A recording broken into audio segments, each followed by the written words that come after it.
Hey everybody, David Ellefson here. Thanks for stopping by the Rock Shop. Checking some email today. Get quite a few questions, thank you very much, and I try to respond to everyone that comes in. So I've got a few here that I pulled out that I find are a theme that keep coming back to me quite a bit. One is a lot of people always ask, how do I find musicians to play with? And my first question is, where do you live? I grew up in on a farm outside of a tiny little town of about 3,000 people in Minnesota. So, my experience on that is that I just kind of naturally gravitated toward other people that had the same interests. I was one of the only bass players in a little town like that, but I found other guitar players, drummers. Lots of times it's just buddies that like the same kind of music. They're into the same bands you're into. And that's kind of how you connect. We just did a Rock Shop clip on networking, and that was all about that, which is about how to, get out of just you and your instrument, but get out and start networking and hanging and socializing with other musicians and in and around those circles. I find, too, going to gigs, going to other shows, even if they're just local or regional shows, other, bigger bands coming through, go hang out at those events. That's a good place to meet other musicians.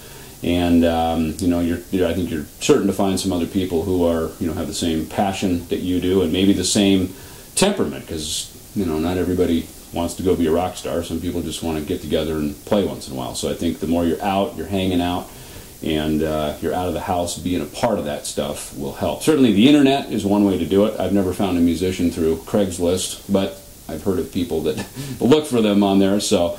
And then the other thing is, you might, depending on what your goal is, you might have to relocate to a larger metropolis. If you're not, in one of the big cities in the world, you might have to relocate. I did. When I was 18, after I graduated high school, I left the little town of Minnesota and went out to Los Angeles, and it all worked out pretty well for me. So that is an option. Another question that I get is, how long do I stay in a band if I do all the work and others aren't pulling their weight, or somebody's on drugs, or they drink too much? And my first thought to you is, welcome to rock and roll, man. That's a big part of it. Is you're going to get people that come into band situations with all sorts of different ideas, probably delusions even, so I think probably the first thing is just figure out why you're in the band.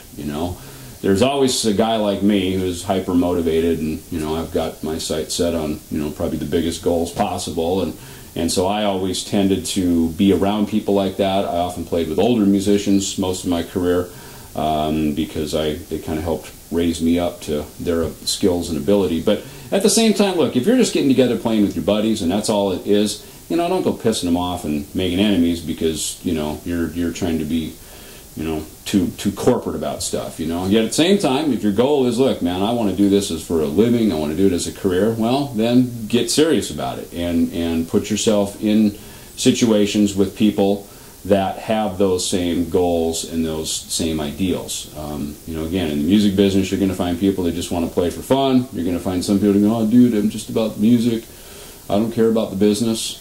You're going to find other people that, quite honestly, just they'll do anything to just not have to get a job, so they're going to try to, just be in a rock and roll band. And so you're going to come across a lot of different people with a lot of different goals and ideals with it. So my thought is try to hook up with the ones that share the same vision that you have. Finally, another one that I get is, dude, how do you get that tone? In particular, people always ask me about the Rust in Peace album and a couple of records out of my own discography. And first and foremost, tone is really in the hands. Amps and good strings and good gear can help you sound better, but I think ultimately identifying your own tone is something that really is in your hands and how you approach the instrument and how you play.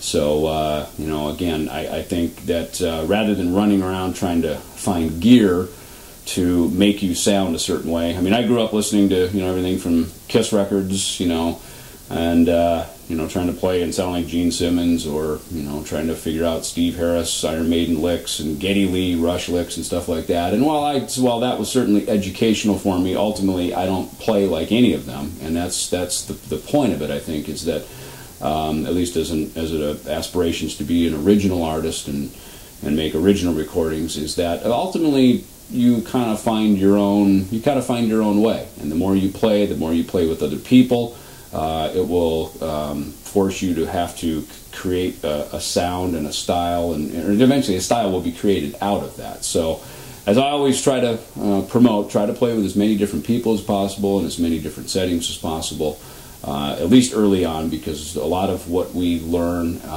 and how we sound as a musician, a lot of those ingredients are really, they come from our formative years when we, early on when we first start playing. So the more experience, the better, in my opinion.